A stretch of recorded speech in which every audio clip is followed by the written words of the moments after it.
Good morning, world. I am Judy, your web-based therapist, making therapy accessible and convenient for our clients in Florida and New York, and of course, sharing information worldwide.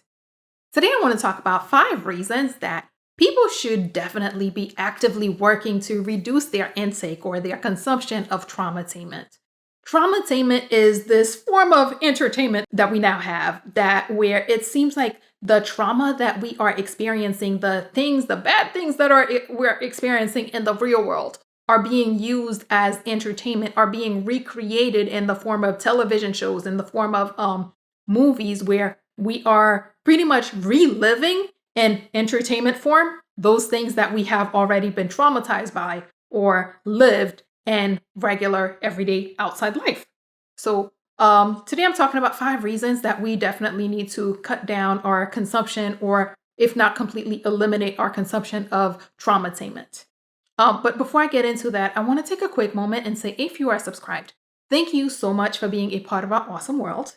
If you're not yet subscribed, please take a moment and click the subscribe button below so that you can join all this awesomeness. And remember to tick the bell so that you are notified when I post new videos so you don't miss anything. And of course, if you'd like to purchase 1 or 3 of my books, there's also a link below that will take you to a site that shows you all your different options of places where you could get 1 or 3 of my books. All right, let me get back to it. First thing is, witnessing trauma is traumatizing. It doesn't matter that it is not happening to you personally. It doesn't matter that it is not happening to you directly. When we witness trauma, we experience that trauma as well. Maybe not to the extent as of the person who is actively on whom the trauma is being imposed. But when we witness trauma, we take it in, which is why if you ever notice when a person has witnessed, maybe you witnessed an accident that you were not involved in, maybe you witnessed another really terrible thing happening to someone else, and then next thing you know, you're having nightmares. Or maybe it's not you who witnessed it, but you know someone who has been in that experience of being in the presence of a traumatic experience that did not physically impact them, but for some reason they end up having some trauma-related responses, where nightmares or being jittery, anxiety increasing, all those things that can happen when you witness trauma. So just because it didn't happen to you personally does not mean that we are not being traumatized by witnessing trauma.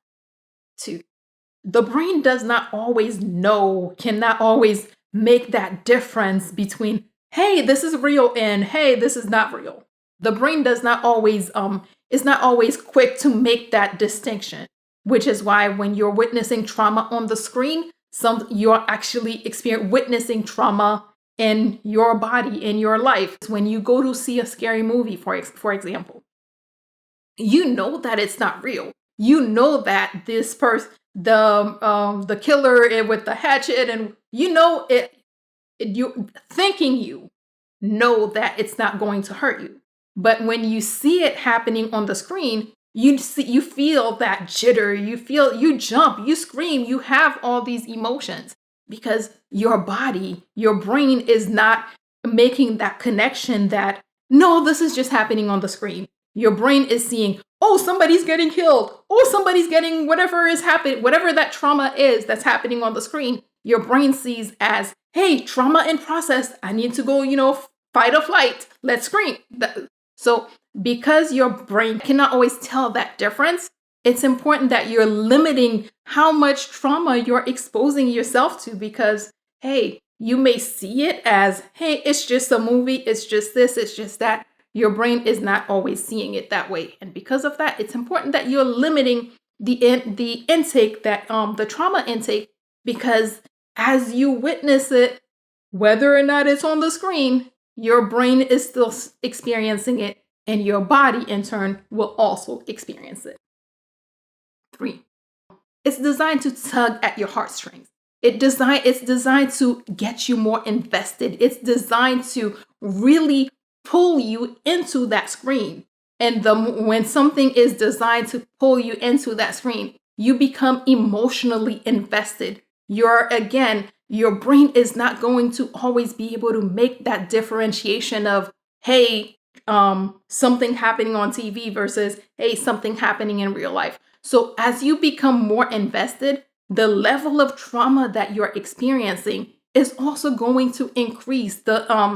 Sometimes the impact that this trauma has on you does not always we don't always see it. Sometimes experiencing those things on screen or witnessing those things on screen spill into our everyday life and how we start to react and how we start to experience everyday life. And because of that, it's important that we're reducing, or at least reducing how much of it we're taking in. 4, the people who are feeding this to you, usually they're not consuming this because they're aware of the trauma that they are feeding to you. They're aware of the trauma that they're presenting to you. They're aware of what is happening. A lot of times they understand the emotional connection that that the content is going to draw from you, and they know this. So because of that, many of the people who produce, who participate in creating this traumatainment, they're not subjecting themselves to this. They're doing this for your entertainment. They're feeding this to you. They're impacting your everyday life with the traumatainment, but they don't, okay, I can't say they don't go through it altogether, because I'm sure the process of creating it can have its own level of trauma that they experience, but they're not going to be consuming the same the way we are consuming it. So it's important that we're at least being mindful of the things, of what we're exposing ourselves to. And finally, entertainment is supposed to be fun. It's supposed to be an escape from everyday life. It's supposed to be a break from everyday life. It's supposed to be a break from all the other stuff that we experience. It's supposed to be an escape. How do you escape when the same things that you need to escape from, the same things that you need a break from, are being repackaged as your entertainment, are being repackaged as that escape? You can't escape from everyday life by adding more everyday life. It's important that we start learning how to be mindful of the things we take in, be mindful of what we allow whoever these people are to feed us or to tell us, hey, this is entertainment. They only produce it because we are consuming it. So if the only way to get people to stop, or at least cut down the level of trauma that is on our televisions, on our movie screens, and wherever else, whatever other forms of entertainment you subscribe to, it's important that we are reducing our intake and thereby telling these people, can we stop, please? Entertainment is supposed to be fun. It's supposed to be an escape. So if these things are not providing that fun, that escape, maybe it's time we start looking to other things, other options, other opportunities for entertainment. Okay, so let me do this quick recap. 1, witnessing trauma is very traumatizing. And even if you're seeing it on a screen, you're still taking in that trauma, and your body and your brain will have a reaction to trauma. 2, the brain does not always know the difference between make-believe and real life. As you're seeing it, as you're experiencing it on the screen, and to your brain, to your body, you're witnessing it, you're still experiencing that trauma. 3, it's designed to tug at your heartstring. It's designed to create that emotional connection, making you want more, making you come back. And the more you come back, the more you want, the more of it you're going to be taking in. 4, the people who are creating the stuff, the people who are presenting it and feeding it to you, they're not taking it in because they already know what it does. They already know what they've designed this traumatainment to do. And because of that, they don't consume it the way they present it to you. They don't consume it to the level, to the extent that they are pushing it on you. And finally, entertainment is supposed to be fun. Entertainment is supposed to be an escape. You can't escape from something by adding more of it. You can't escape from the trauma, the heartaches, and the difficulties of everyday life by adding trauma and difficulty into your everyday, into your entertainment, into your escape. So If you can't find the movies, the TV shows, the whatever it is that is not adding to the everyday trauma of everyday life, maybe you need to be looking elsewhere for your entertainment, because they are going to continue to feed it to you as long as you continue to consume it. Yeah, that's it.